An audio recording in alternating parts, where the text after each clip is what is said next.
Bonjour à chacun d'entre vous et bienvenue sur Séphiroth et compagnie. On se retrouve pour les énergies donc, de la pleine lune du dimanche 9 octobre. Et avant de démarrer, j'espère que vous allez bien, que vous allez pouvoir profiter justement de ce qu'on vous propose.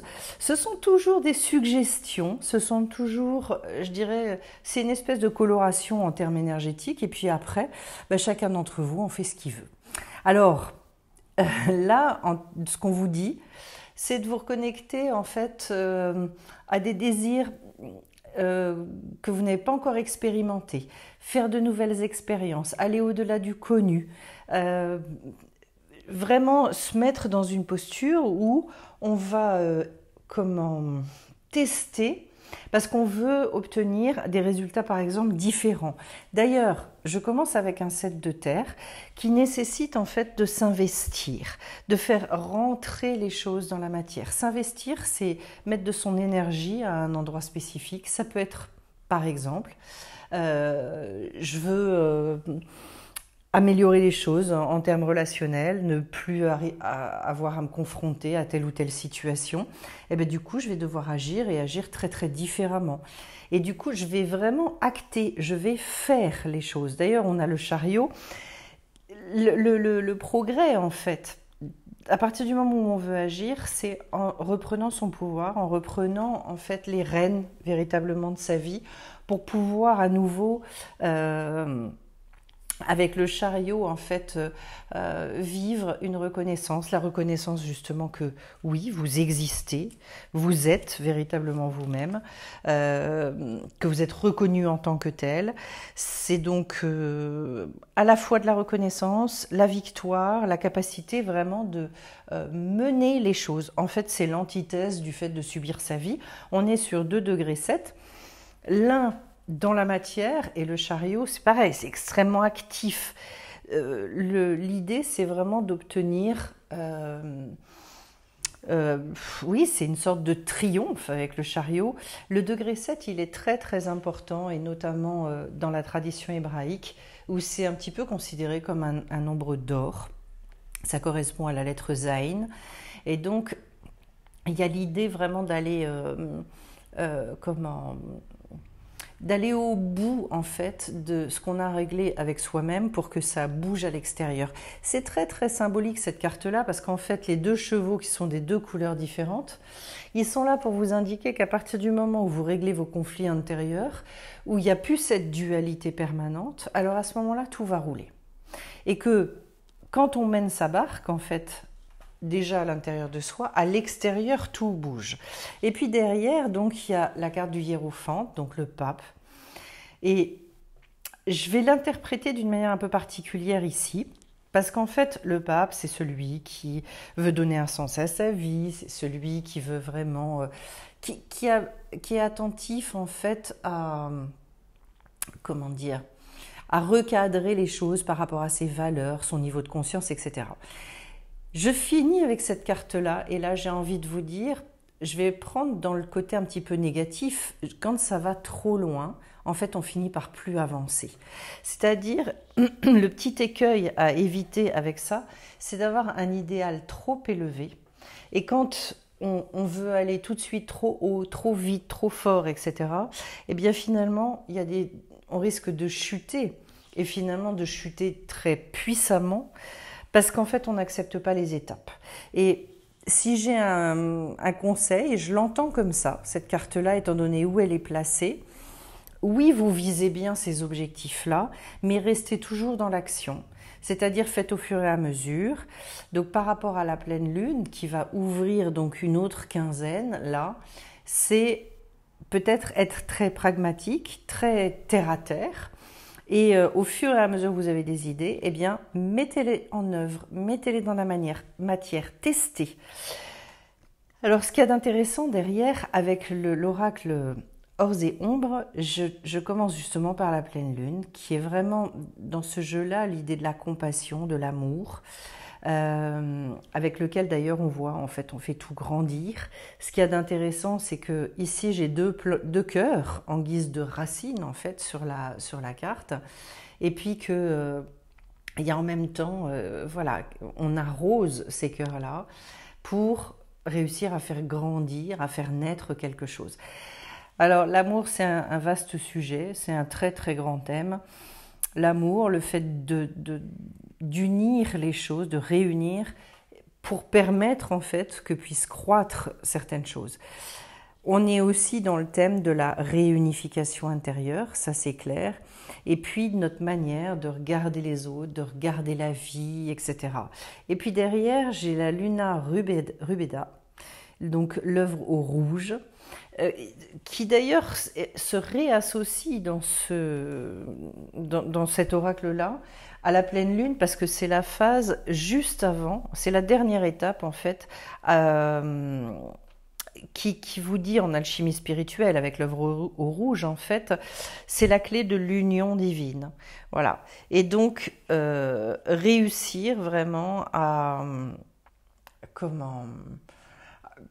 atteindre cette espèce d'alchimie, ce moment où on a les libérations, on a les guérisons. Je vous en parlais tout à l'heure d'ailleurs avec le 5 de feu. C'est une phase d'aboutissement. Et c'est vrai qu'à partir du moment où on est dans l'unité, en fait, où il n'y a plus ces conflits intérieurs, on guérit plein de choses. Donc l'idée, là, ce week-end, c'est peut-être de travailler, en tout cas sur le dimanche de pleine lune, c'est de travailler sur la réunification, sur ses pensées, voilà, d'essayer vraiment d'être dans des choses extrêmement positives, peut-être plus conscientisées, plus justes, etc. Et systématiquement, alors ça veut dire quoi, chercher à créer le lien avec les choses? Ça veut dire ne pas se dire, eh bien ça me... Comment est-ce que je peux vous exprimer ça? Ça ne me convient pas, donc du coup, je rejette. Voilà. Mais simplement essayer d'être dans l'acceptation des choses. Et à partir du moment où on rentre dans l'acceptation, il y a des portes qui peuvent potentiellement s'ouvrir. De toute façon, le phénomène de l'acceptation, c'est la base pour tout, par rapport aux événements de nos vies, par rapport à plein de choses. Et puis derrière, j'ai le nœud lunaire nord, ou la tête de dragon, qui nous met en lien avec le chemin de vie. Et là, je voudrais reprendre le petit livre, parce que je trouve très intéressant ce qu'il en est dit. On vous dit que la tête de dragon, elle danse devant vos yeux. Son corps fluide dessine un chemin, une route parsemée d'étoiles. C'est le sentier de vie que tu empruntes depuis le jour de ta naissance. Ici et maintenant, dans cette incarnation, ton ciel t'apporte des éclairages et des réponses. Donc, un moment pour aussi avoir des vraies révélations. Et on vous dit que ça annonce que la voie va se confirmer et que la vision va s'éclaircir. Oui, de toute façon, on a la pleine lune qui est là. Là, le message qu'on vous dit, c'est vraiment soyez attentifs sur cette journée-là, parce que si vous faites un point sur votre parcours, les enseignements, les réalisations, les liens transgénérationnels, ce bilan-là, en fait, il vous donne l'impulsion pour prendre des nouvelles décisions qui sont alignées avec justement l'appel dont on parlait tout à l'heure aussi avec le hiérophante, etc. Donc, regardez aussi tout ce que vous avez accompli. C'est intéressant parce que moi, je le constate aussi avec les personnes qui ont travaillé avec moi pendant quelques mois. Eh bien, on fait ça quand on fête justement les lunes. Quand on regarde, on a le feedback de ce qui s'est passé, en fait on mesure toutes les avancées colossales qui ont été accomplies et je trouve que c'est extrêmement encourageant. Cette carte-là, elle vous demande de conscientiser les acquis et de vous féliciter et de regarder aussi à vos manques, donc quels sont vos besoins aujourd'hui, de les accueillir pour ouvrir donc une nouvelle étape de votre vie. Et je vous parlais d'acceptation tout à l'heure. Pour moi, oui, à partir du moment où on accepte de regarder les choses sans aucun jugement, ça aide énormément. Donc les clés vibratoires de cette carte-là, c'est l'action, c'est le bilan, savoir tout ce qu'on a acquis, l'alignement, la verticalité, la souveraineté. La souveraineté, on la retrouve aussi avec la carte du chariot, pour aller vraiment vers de nouveaux apprentissages et une évolution. Donc, le rituel qui est proposé avec cette carte-là, c'est de revenir sur ces essentiels, de poser sur un papier ce qui vous fait vibrer, vos valeurs, et de se demander comment on réussit à les incarner. Regardez quelles sont vos envies, les désirs, ce qu'on a réalisé et ce qu'on a envie de réaliser maintenant. Et puis, derrière, en fait, il y a l'idée de se dire, et pourquoi pas maintenant aussi. Donc, laissez couler cette réponse sur le papier. Tout n'a pas besoin d'être écrit. On vous suggère aussi de pouvoir dessiner, peindre, faire des collages, tout ce qui va exprimer ce que vous ressentez. Pour moi, j'associe beaucoup ça au fait de retrouver aussi son côté très créatif et de réouvrir des portes par le biais justement de la créativité, de l'art. Alors, derrière, je finis avec d'abord une grande symphonie. Alors, est-ce que cette symphonie, c'est la symphonie dans l'écriture de votre vie, dans ce que vous allez être amené à pouvoir vivre maintenant? C'est une très belle carte d'ailleurs qui est empreinte de beaucoup de poésie, de douceur. On voit aussi qu'il est question d'aller se nourrir au nectar des fleurs. Donc vraiment de réussir à profiter pleinement de la vie. C'est vrai que quand on est dans l'action, qu'on est aussi dans l'amour, qu'on est dans cette réunification, finalement la vie devient beaucoup plus légère, ça devient beaucoup plus facile de faire les choses. Restez à l'écoute. Alors ça c'est un grand thème, c'est pas toujours facile. D'abord parce que il y a le brouhaha de notre quotidien, parce qu'il y a un brouhaha aussi parfois intérieur. Mais vous voyez ici que voilà, les oreilles sont bien dressées. C'est comme si on disait ici, en fait, quand on agit véritablement, quand on avance, c'est une espèce de rapport au monde où qui n'est pas toujours facile à avoir d'ailleurs. Je ne pense pas qu'on puisse l'avoir constamment parce que ça demande un niveau de conscience qui est quand même assez élevé. C'est de rester toujours extrêmement présent et aussi de continuer à observer tout ce qui se passe. De temps en temps observer en vous, observer à l'extérieur et d'entendre en fait tous les messages que la vie vous envoie par ce biais-là. Et puis derrière, en fait, j'ai la puissance de l'action. Je retrouve cette notion-là. Et ce qui me fait dire vraiment qu'en ce moment, c'est beaucoup moins le temps de se poser de grandes questions. Dans le bilan qu'il y a à faire ici, vous avez vu que c'est ciblé. C'est un bilan vraiment sur où j'en suis, qu'est-ce que je veux, qu'est-ce que je ressens. Voilà. Je vais prendre un exemple pour finir là-dessus. Quand vous avez un projet et que le projet n'arrive pas à se mettre dans la matière, d'aller regarder en fait, est-ce que c'est un problème de positionnement par exemple? Est-ce que c'est parce que moi, j'arrive pas à dire véritablement ce que je veux? Est-ce que je ne l'ai pas vraiment bien défini? Est-ce que je suis dans le bon lieu aussi? Ou alors, si j'arrive pas à démarrer finalement, qu'est-ce qui fait qu'il y a quelque chose qui me retient, où je me sens empêchée de? Voilà, pour réussir à un moment, pour switcher véritablement et réussir à passer à ce que vous voulez véritablement aujourd'hui pour votre vie.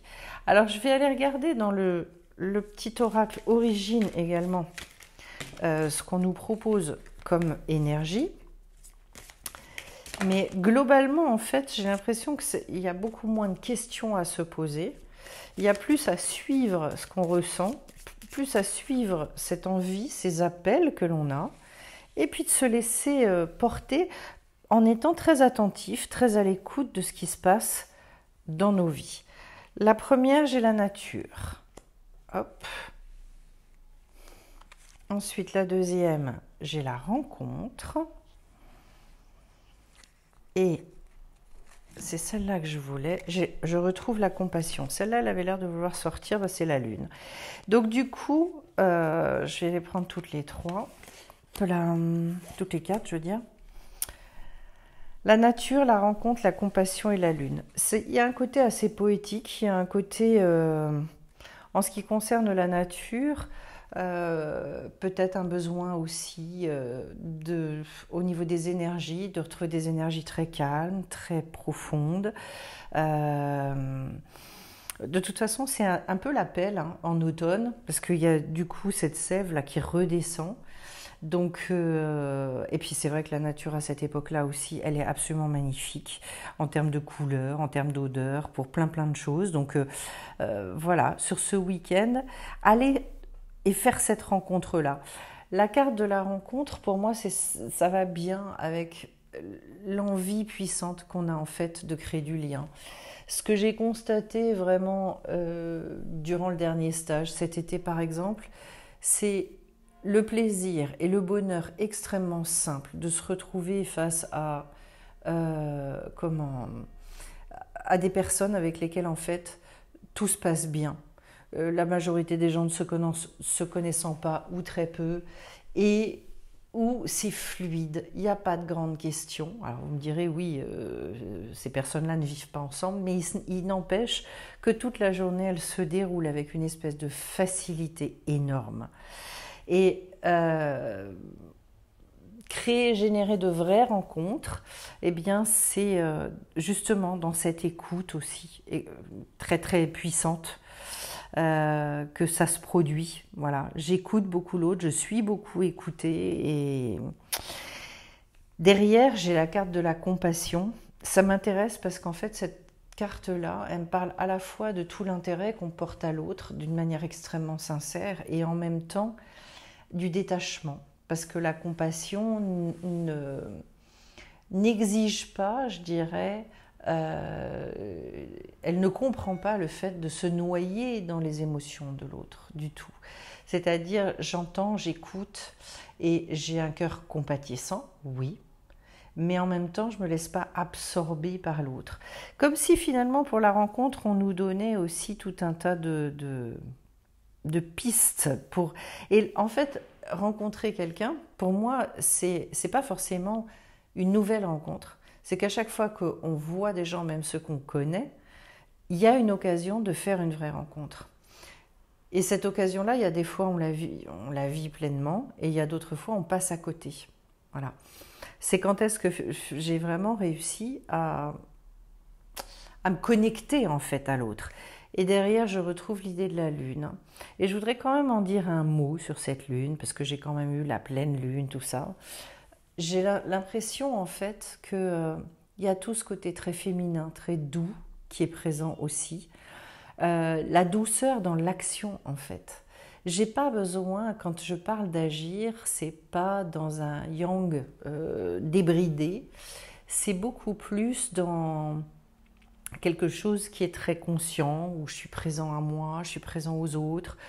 La lune, c'est aussi toutes les ressources cachées que l'on doit aller récupérer. Puis là, on est quand même sur un phénomène de pleine lune. Et donc, il y a toujours des choses à aller récupérer. Les nouvelles lunes, c'est vraiment pour moi ce qu'on arrive à insuffler pour réouvrir d'autres portes. En revanche, le phénomène de la pleine lune, pour moi, il est très lié à la révélation et à ce moment où on peut se réaligner, recadrer les choses pour pouvoir vraiment repartir. Et je vous invite, parce que je sais que c'est pas forcément facile, surtout pour les inclassables, je vous invite profondément, en fait, à reprendre, comment je peux vous dire ça,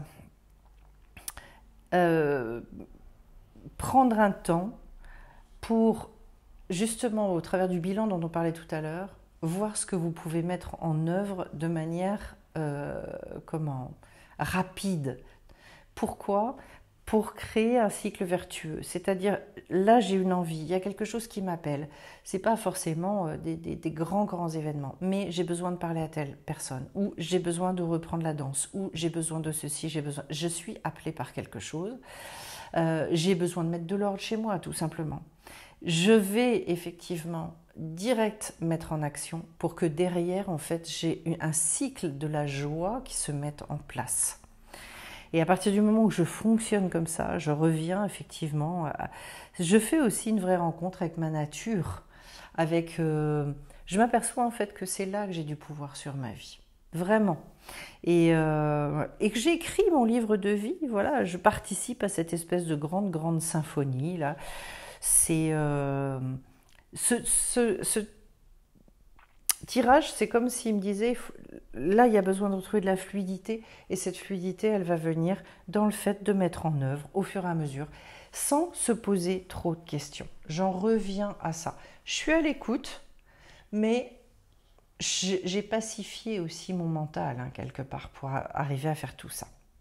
Voilà ce que je peux vous dire en ce qui concerne donc cette pleine lune du 19. Je vais vous souhaiter de la vivre avec un maximum justement de plaisir, de conscience également. Et puis je vais vous retrouver de toute façon bien vite sur Séphiroth et compagnie. Merci beaucoup à tous ceux qui me laissent des commentaires, des likes. Voilà, ça vient soutenir aussi la chaîne. Je vous souhaite à tous un beau dimanche et à très vite.